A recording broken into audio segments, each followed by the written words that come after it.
What's up, guys? So today's video is going to be on Octavia Butler's Patternist series. It's going to be part of a larger Octavia Butler video series. Octavia Butler is definitely up there as one of my top two favorite authors of all time, and I think she's also an author that never really got the credit she deserved during her lifetime, or even now that her popularity has increased a little bit. Just especially when you consider just the sheer impact that she had on speculative fiction as a whole. For me, there's not really any other author out there in sci-fi and fantasy that does social commentary as well as Octavia Butler. So like I said, this is going to be a part of a larger ongoing video series. So I've created a playlist where I'll put all future Octavia Butler videos. And yeah, I'm pretty excited for this project. So let's get started. So the Patternist series was published between 1976 and 1984, with the Patternist being Octavia Butler's first published novel. So there's two possible reading orders for this series. The first one is in order of publication, and the second one is following internal chronological order. Personally, I chose to read in order of publication. That's just my own personal preference when it comes to sci-fi and fantasy series. I kind of just prefer to read it in the order the series itself in the order that the author wrote and published it in. But again, you can kind of go with either one. If you want to read in order of publication, you'd start with The Pattern Master, published in 1976. Then you'd go to Mind of My Mind, published in 1977. Next would be Wild Seed, published in 1980. And then you'd finish off with Clay's Ark from 1984. If you decided to read following internal chronological order, at that point you'd start with Wild Seed. Then you jump over to Mind of My Mind, hit Clay's Ark, and then end with the Pattern Master novel. So depending on which way you go, you either start with Pattern Master or end with Pattern Master. Also, the edition of this series that is probably easiest to find is this omnibus here called Seed to Harvest.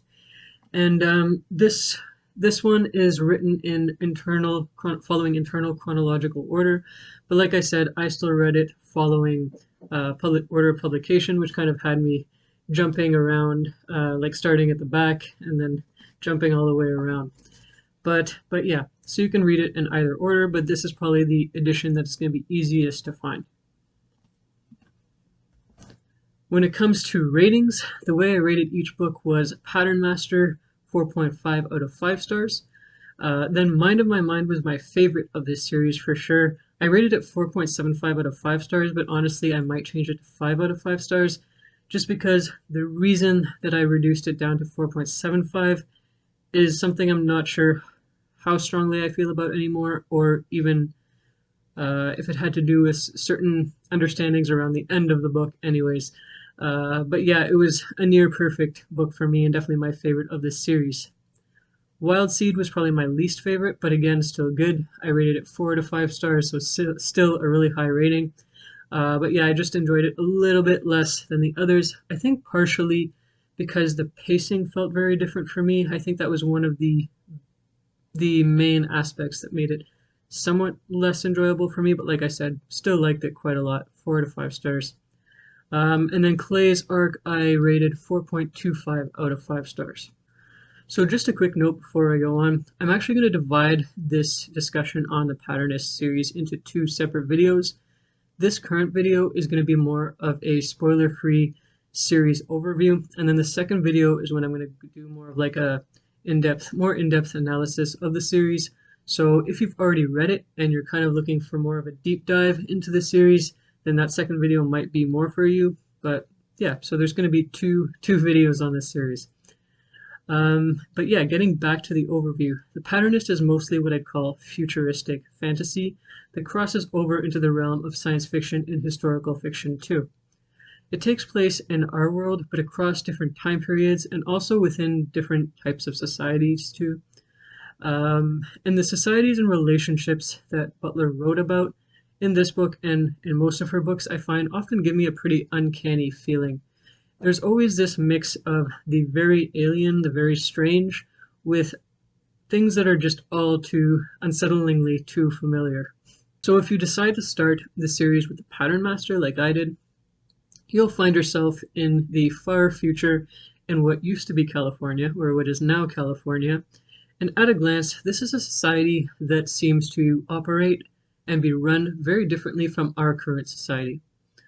The Patternist or Telepath society is divided up into different house territories, and then each of those houses is inhabited by the Patternists themselves and also what Octavia Butler calls mutes. And the mutes are essentially enslaved to the Patternists. And then each house is also run by a very powerful housemaster.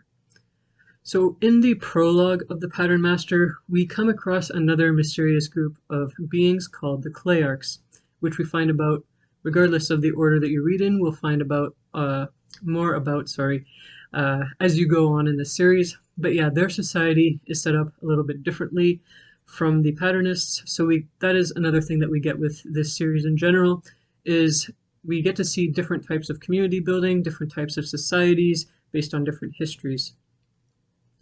But anyways, so this book itself, we've got our main protagonist, who I think is pronounced T-Ray. But anyways, T-Ray is a young Patternist, and he has just left the school where he grew up in and was really raised in his entire life. And he's left the school to become an apprentice to a powerful housemaster. So most of this book is really just about events that happen to T-Ray and to those who are closest to him. And I can't really say more than that without giving away spoilers, but basically what I've told you here, you find out within the first few pages of this book. So after the Pattern Master, we get Mind of My Mind and Wild Seed. And those books in particular show us the history and the development of the Patternists, as well as their house structure, general social structures, and some of the social norms that we see in the Pattern Master book, like before in the Pattern Master book. For myself, I found reading in order of publication to be much more beneficial and more interesting. Again, I haven't read it in internal chronological order, but for me, I found order of publication to be very interesting. I think especially because it framed the story in a different way than I think it would have had I read Wild Seed first. But also, I think I just really enjoyed reading about a current society, or a far future society, I should say, but then being able to then jump back in time and then see different points of that society's development and understand how it developed to be that far future society. So I found that really interesting, and it felt more like putting together the pieces of a puzzle instead of following a kind of normal linear start to finish structure. And I say this actually as somebody, funny enough, who doesn't normally like a lot of non-linear storytelling, but for this series it worked really, really well. I found it really interesting, and it really kind of got that analytical part of the brain going. Anyway, so in this order, we then come to Clay's Arc, which is the final book, and we're traveling to the distant future of 2021, and we're moving away from the Patternists to take a look at how the Clayarchs from the Patternist novel came to be. Again, I found it interesting to be introduced to the Clayarchs beforehand and then travel back in time to see how they developed into what they are, kind of traveling back to their inception, really. And I would also say that Clay's Arc is when things get a little bit more sci-fi and arguably turn the Pattern Master into partially sci-fi as well, but we won't get too much into that either. But if you decide to start with Wild Seed, so internal chronological order, you'll find yourself in the 1690s in what is now Nigeria. So within the first couple of pages, you're introduced to your two main protagonists, who are Doro and Anyanwu. And these are two immortal beings who have two very different, if not opposing, supernatural abilities, and also perspectives on the world and their relationships with mortal human beings. The book is partially historical fiction, as it does take place during the slave trade and early colonial era. And the slave trade itself is definitely an important factor of the book, and definitely has its impact both on the characters of this book as well as the characters of the other books in this series. So in this book, we get to see the growth of two very different types of communities. Although one of those communities definitely features more prominently here, we do see two juxtaposing community building methods, approaches, not sure what else to call it. Family intergeneral relationships and also fractured identities are also very important here, and really give more insight into the relationships even in other books in this series as well, and why those relationships are the way they are or how such relationships develop. Also, I just wanted to make a quick note here. Some of the descriptions that you see provided by Goodreads about this series, or even the description that's provided on the back of the omnibus, might give you the impression that this book is set at least partially in ancient Egyptian times or ancient Africa, but that is not really the case. So there's brief references to the ancient Nubian kingdom of Kush, and as well to ancient Egyptians raiding the Kush in order to take captives back to Egypt as slaves. But this is not really a substantial setting in the book. Again, it's more so something referred back to rather than an actual setting of the book. But like I said, it might give the impression, those descriptions, that is a setting when it's not really. Like I said, Wild Seed itself is partially set in Nigeria, but during the 1690s, not in ancient Africa. One of the things I loved most about this series, and that I love about a lot of Octavia Butler's books in general, is the way that she deals with systemic racism, especially in the context of the fantastical and the otherworldly. Her main characters are almost always Black women living in communities or societies where anti-Black racism exists. In some of the Pattern Master books, she doesn't specifically mention anti-Black racism or mentions it only in passing, but its presence and effects are always felt very strongly and are embedded in her characters' experiences and the systems that surround them, or even the systems that they create themselves. I've especially found this interesting in series like The Patternist, this one here, books like Fledgling, or the Xenogenesis series as well. They feature systems where the lines of oppression could more obviously be drawn between supernatural and non-supernatural humans, or superpowered and non-superpowered humans, if you want to put it that way, or beings.